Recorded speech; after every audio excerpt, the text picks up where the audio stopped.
सिर्फ एक बच्ची का जन्म समझ रहे हैं वो। असल में यमराज के दरबार का सबसे बड़ा और डरावना फैसला है। क्या आप जानते हैं कि गरुड़ पुराण के अनुसार भगवान हर किसी को बेटी क्यों नहीं देते? क्यों कुछ घरों में बेटी के आते ही किस्मत के बंद दरवाजे खुल जाते हैं? और क्यों कुछ घरों में बेटी का जन्म एक भयानक चेतावनी है?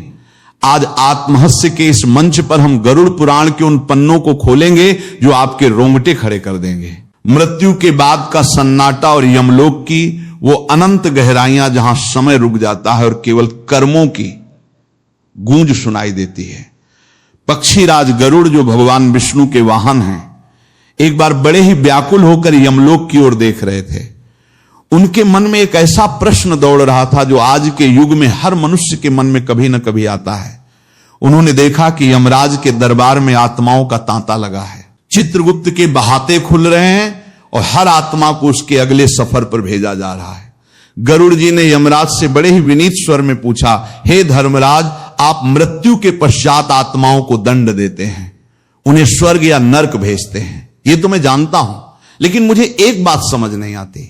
जब किसी आत्मा को पुनः मृत्यु लोक यानी पृथ्वी पर भेजा जाता है तो उसके स्त्री या पुरुष बनने का निर्णय किस आधार पर होता है? विशेषकर जब किसी घर में एक नन्ही बेटी का जन्म होता है तो क्या वो केवल एक शारीरिक घटना है?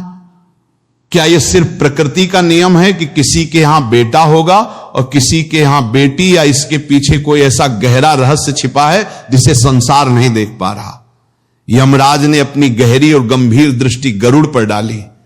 उनकी आवाज में ब्रह्मांड का सारा भार और सत्य था। उन्होंने कहा, हे पक्षीराज, इस संसार में पत्ता भी बिना कारण के नहीं हिलता, तो एक आत्मा का जन्म संयोग कैसे हो सकता है जिसे मनुष्य बायोलॉजिकल इवेंट या जैविक प्रक्रिया कहता है?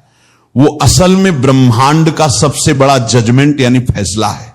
जब किसी घर में बेटी जन्म लेती है तो वो उस घर के पिछले 7 जन्मों के कर्मों का निचोड़ होता है।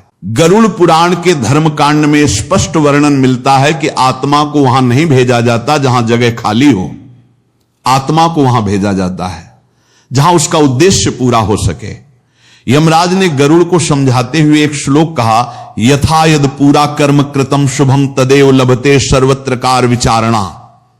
इसका भावार्थ यह है कि मनुष्य ने पूर्व जन्मों में जैसा जैसा और जो जो शुभ कर्म किया होता है उसे इस जन्म में ठीक वैसा ही फल प्राप्त होता है। धर्मराज बोले, इस बात में जरा भी संदेह करने की जरूरत नहीं है। फिर उन्होंने गरुड़ जी को विस्तार से समझाते हुए कहा, हे गरुड़, जब कोई आत्मा यमलोक से पृथ्वी पर जन्म लेने के लिए आती है तो वो अपने साथ अपने अच्छे कर्मों का फल भी लेकर आती है।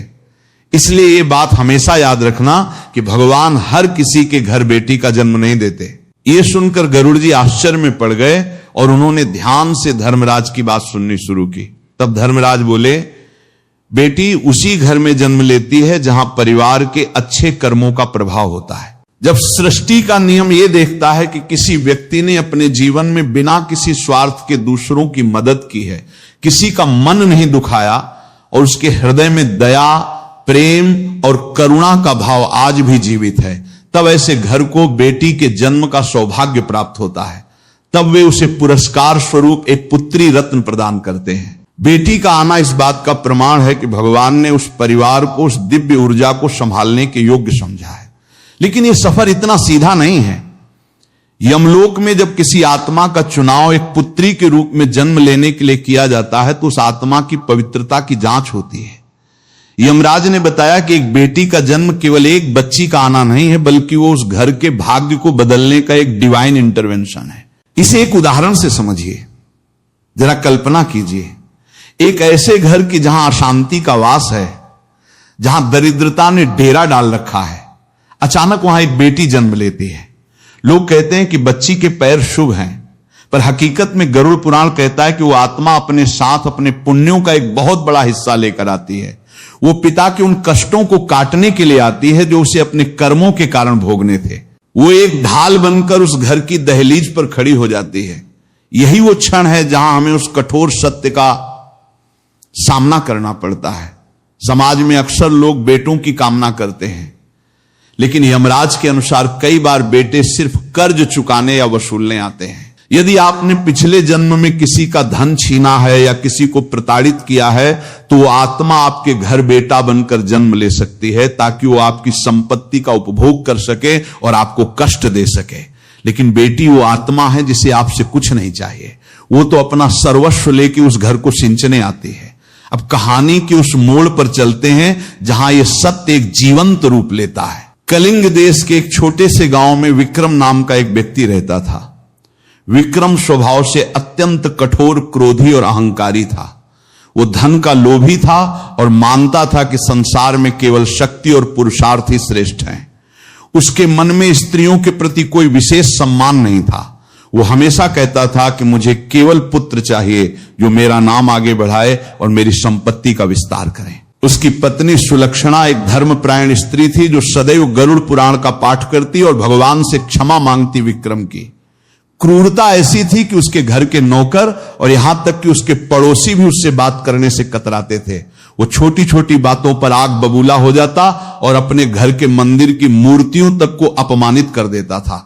उसके लिए जीवन का अर्थ केवल संचय करना था। समय बीता और सुलक्षणा गर्भवती हुई। विक्रम ने ज्योतिषी को बुलवाया और आदेश दिया, देखकर बताऊं कि मेरे घर कुलदीपक ही आएगा ना, मुझे कोई पराया धन नहीं चाहिए। ज्योतिषी ने कुंडली देखी और उसका चेहरा पीला पड़ गया। उसने डरते डरते कहा, विक्रम जी, आपके घर साक्षात लक्ष्मी पधार रही है। विक्रम का क्रोध फूट पड़ा। उसने ज्योतिषी को बाहर निकाल दिया और अपनी पत्नी को धिक्कारने लगा, अगर इस घर में बेटी हुई तो मैं उसका चेहरा तक नहीं देखूंगा। उसने गर्जना की। पूरे 9 महीने उसने अपनी पत्नी को मानसिक यातनाएं दी। फिर बारात आई। आसमान में घने बादल छाए थे और बिजली कड़क रही थी। यमलोक में चित्रगुप्त विक्रम के कर्मों का खाता देख रहे थे। विक्रम के कर्मों का कर्ज बहुत भारी था। कायदे से उसे विनाश मिलना चाहिए था, लेकिन सुलक्षणा के पुण्यों के कारण विधाता ने उसे एक अंतिम मौका देने का फैसला किया। एक ऐसी उच्च कोटि की आत्मा को चुना गया जिसने कई जन्मों तक तपस्या की थी। मध्य रात्रि के समय विक्रम के आंगन में एक नन्ही सी किलकारी गूंजी। सुलक्षणा ने एक अत्यंत सुंदर पुत्री को जन्म दिया था। दाई ने बाहर आकर विक्रम को खबर दी, मुबारक हो, बेटी हुई है। विक्रम के पैरों तले जमीन खिसक गई। वो गुस्से में भरा हुआ कमरे के भीतर दाखिल हुआ। उसके हाथ में कोड़ा था, जैसे वो अपनी किस्मत को पीटना चाहता हो। वो चिल्लाया, कहां है वो बोझ, कहां है वो पराया धन। लेकिन जैसे ही वो पलंग के पास पहुंचा, कमरे का वातावरण अचानक बदल गया। बाहर कड़कती बिजली शांत हो गई। कमरे में एक ऐसी सौदी सी खुशबू फैल गई जैसे हजारों कमल एक साथ खिल गए हो। विक्रम की नजर उस नन्ही सी बच्ची पर पड़ी। वो बच्ची रो नहीं रही थी, बल्कि अपनी बड़ी बड़ी आंखों से अपने पिता को देख रही थी। विक्रम ने जैसे ही उस बच्ची की आंखों में झांका, उसे ऐसा लगा जैसे कोई बहुत शक्तिशाली दिव्य प्रकाश उसके हृदय के भीतर प्रवेश कर गया हो। वो कोड़ा जो गुस्से में लाया था उसके हाथ से छूट कर गिर गया। उसके शरीर में एक शहरन दौड़ गई। वो पत्थर दिल आदमी जिसने कभी किसी के सामने घुटने नहीं टेके थे, अचानक अपनी सुध-बुध खो बैठा। बच्ची ने अपनी छोटी सी उंगली विक्रम के अंगूठे के पास ले जाकर उसे पकड़ लिया। उसने विक्रम के भीतर के सारे अहंकार, सारे क्रोध और सारी कड़वाहट को एक पल में राख कर दिया। वो दृश्य अद्भुत था। एक तरफ वो विशालकाय क्रोधी पुरुष और दूसरी तरफ वो छोटी सी कोमल आत्मा विक्रम की आंखों से आंसू बहने लगे। ये आंसू दुख के नहीं थे, बल्कि उस पश्चाताप के थे जो सालों से उसके भीतर दबा हुआ था। उसे अपने किए गए हर पाप की याद आने लगी। उसे याद आया कि कैसे उसने अपनी पत्नी को सताया था, कैसे उसने दूसरों का हक छीना था। वो अपनी घुटनों के बल बैठ गया और उस नन्ही बच्ची के पैरों को चूमने लगा। वो कठोर विक्रम जो कल तक सबको डराता था, आज मोम की तरह पिघल चुका था। उसकी पत्नी सुलक्षणा यह देखकर दंग रह गई। ये कोई जादू नहीं था, ये गरुड़ पुराण का वो सत्य था जो कहता है कि बेटियां अपने 7 ब्रह्मांड की सबसे शुद्ध और कोमल ऊर्जा लेके आती हैं। जब वे किसी घर में पहली सांस लेती हैं तो उनके आभामंडल ओरा से एक ऐसा कंपन निकलता है जो घर की सारी नकारात्मकता, क्लेश और दरिद्रता को काट कर फेंक देता है। विक्रम के घर की वो भारी और बोझल हवा अब हल्की हो चुकी थी। उसके चेहरे पर जो हमेशा तनाव रहता था उसकी जगह एक दिव्य शांति ने ले ली थी। उस नन्ही आत्मा ने घर में कदम रखते ही अपने पिता के सकारात्मक ऊर्जा को साफ कर दिया था। यमराज ने गरुड़ से कहा, देखा तुमने पक्षीराज, ये बेटी के जन्म का चमत्कार, वो पिता के कर्मों को बदलने की शक्ति रखती है। वो माध्यम है जिसके जरिए ईश्वर एक पापी को भी सुधरने का अवसर प्रदान करते हैं। बेटी का आना इस बात की घोषणा है कि अब उस घर में पुण्य का उदय होने वाला है। गरुड़ जी ने श्रद्धा पूर्वक सिर झुकाया। उन्हें अब समझ आ गया था कि क्यों शास्त्रों में बेटियों को 100 बेटों के समान माना गया है, लेकिन उनके मन में एक और प्रश्न शेष था। उन्होंने यमराज से पूछा, प्रभु यदि बेटी इतनी ही शुभ है तो फिर संसार में बेटों की इतनी महत्ता क्यों है, और क्या यह सच है कि कुछ मामलों में बेटा होना दुर्भाग्य का संकेत भी हो सकता है। यमराज मुस्कुराए, पर उनकी मुस्कान में एक चेतावनी थी। उन्होंने कहा, हे गरुड़, अब जो मैं तुम्हें बताऊंगा वो इस सृष्टि का सबसे कड़वा और नंगा सच है। पुत्र और पुत्री के जन्म के पीछे जो कर्मों का क्षण छिपा है उसे सुनकर अच्छे अच्छों की रूह कांप जाती है। लेकिन क्या आप जानते हैं कि गरुड़ पुराण में बेटों और बेटियों के जन्म के पीछे एक ऐसा नंगा सच बताया गया है जिसे सुनकर शायद आप कांप उठे हैं। क्या बेटा सच में आशीर्वाद है, या पिछले जन्म का कोई पुराना हिसाब यमराज की आंखों में चमकते उस रहस्यमय सत्य ने पक्षीराज गरुड़ को भीतर तक झकझोर दिया था। धर्मराज ने अपनी वाणी को और अधिक गंभीर करते हुए कहा, हे गरुड़, जिसे संसार अपना कुलदीपक कहता है, जिसे वंश आगे बढ़ाने वाला रक्षक मानता है, गरुड़ पुराण के गुप्त पन्नों में उसके जन्म का सत्य बहुत ही कड़वा और चौंकाने वाला है।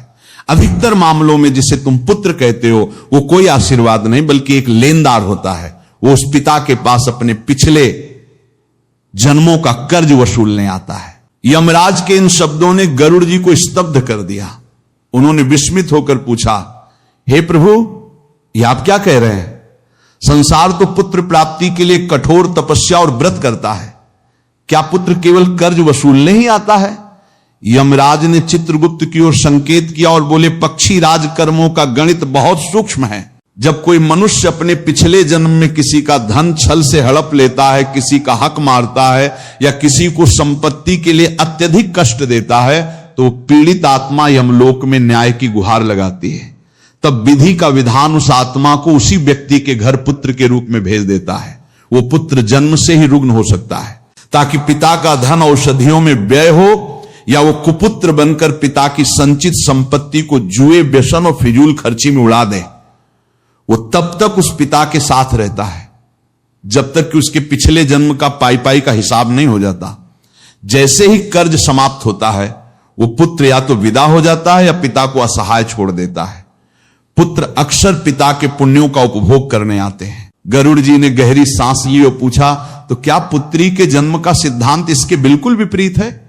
यमराज ने मंद मुस्कान के साथ उत्तर दिया, बिल्कुल। हे गरुड़ बेटी, वो आत्मा है जिसे पिता से कुछ लेना नहीं होता, बल्कि वो अपना सब कुछ देने आती है। वो पिता के पुण्यों के रक्षक बनकर आती है। जब किसी मनुष्य के पिछले जन्मों के पुण्य अपने चरम पर होते हैं, जब उसने निस्वार्थ भाव से समाज का कल्याण किया होता है, तब प्रकृति उसे उपहार स्वरूप बेटी देती है।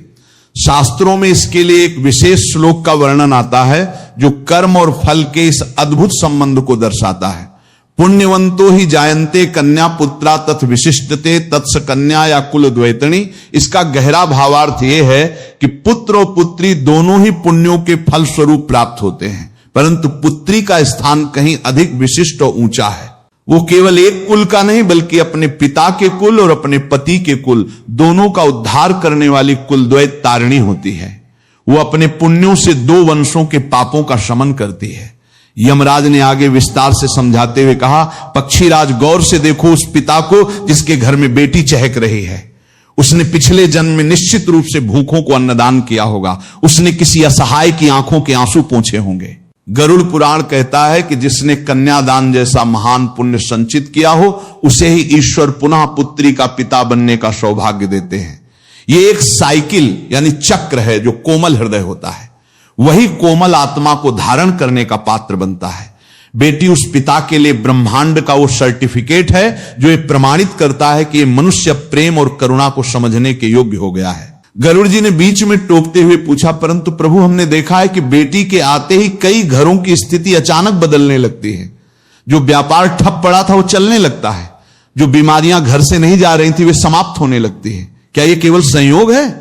धर्मराज ने उत्तर दिया, नहीं, गरुड़ ये ऊर्जा का विज्ञान है। हर आत्मा का अपना एक आभा मंडल ओरा होता है। एक शुद्ध और पवित्र आत्मा जो पुत्री के रूप में जन्म लेती है, वो अपने साथ पॉजिटिव वाइब्रेशंस का एक विशाल भंडार लेके आती है। जब वो उस घर की दहलीज लांघती है तो उसके पैरों की आहट से घर के वास्तु दोष समाप्त होने लगते हैं। उसकी मासूम मुस्कान से घर के कलह और क्लेश की नकारात्मक ऊर्जा भस्म हो जाती है। वो अपने पिता के भाग्य को अपनी शक्ति से सींचती है। असल में वो पिता अपने कर्मों से नहीं बल्कि अपनी उस नन्ही बेटी के भाग्य से कमा रहा होता है। वो बेटी अपने हिस्से का सौभाग्य पिता की झोली में डाल देती है। यमराज की ये बात सुनकर गरुड़ जी के मन में विक्रम की उस कहानी का अगला हिस्सा खोदने लगा जो उन्होंने पृथ्वी पर देखी थी। विक्रम जो अब पूरी तरह बदल चुका था, अपनी बेटी अनन्या के पालन पोषण में अपना सारा समय बिताने लगा। गांव के लोग हैरान थे कि वो क्रूर विक्रम अब हर किसी से विनम्रता से बात करता था। उसकी आंखों की वो भयावह चमक अब एक शांत शीतलता में बदल गई थी। लेकिन परीक्षा अभी बाकी थी। विक्रम के पिछले जन्मों के कुछ पाप कर्म अभी भी उसके भाग्य में बाधा बनकर खड़े थे। उसके व्यापार में भारी घाटा होने लगा और जो धन उसने गलत तरीके से कमाया था वो धीरे धीरे खत्म होने लगा। एक रात विक्रम बहुत चिंतित होकर अपनी झोपड़ी के बाहर बैठा था। उसे डर था कि अब वो अपनी बेटी को सुख सुविधाएं कैसे देगा जो उसने सोची थी। तभी 5 वर्षीय अनन्या उसके पास आई और उसके गले लग गई। उसने विक्रम के कानों में धीरे से कहा, पिताजी आप उदास क्यों हैं?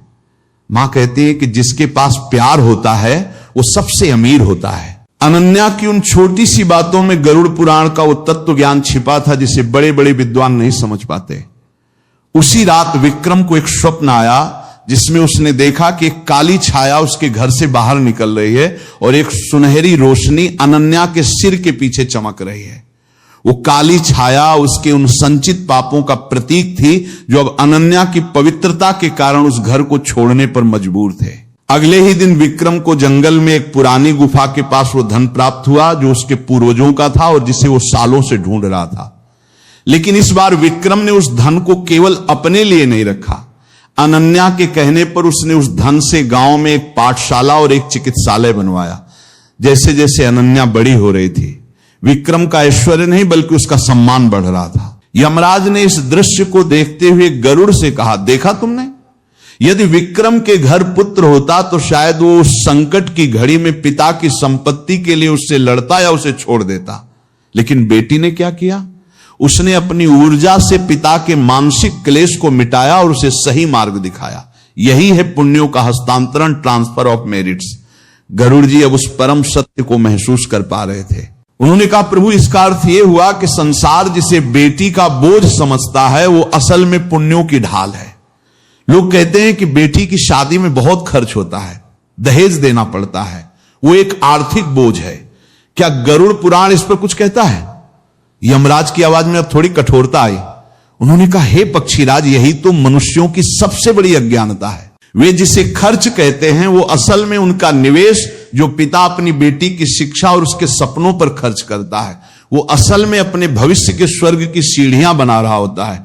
गरुड़ पुराण में स्पष्ट लिखा है कि जो व्यक्ति अपनी पुत्री को पुत्र के समान अधिकार और प्रेम देता है उसे अश्वमेध यज्ञ के समान पुण्य प्राप्त होता है। इसके विपरीत जो पिता बेटी को बोझ समझकर उसके मन को दुखाता है, उसके द्वारा किए गए सभी दान और पुण्य शून्य हो जाते हैं। उसकी पूजा को देवता स्वीकार नहीं करते। यमराज ने आगे बढ़कर चित्रगुप्त की पुस्तक का एक विशेष पन्ना पलटा और बोले, पक्षीराज, इस सत्य को ध्यान से सुनो। जब समाज में किसी घर में बेटी के जन्म पर मातम मनाया जाता है या पिता का चेहरा उतर जाता है तो उस घर की लक्ष्मी उसी क्षण उस घर का परित्याग कर देती है जिस लक्ष्मी को वे धन के रूप में पूजते हैं। वही लक्ष्मी बेटी के रूप में अपमानित होकर वहां से विदा ले लेती है। फिर उस घर में केवल दरिद्रता और बीमारियों का वास रहे।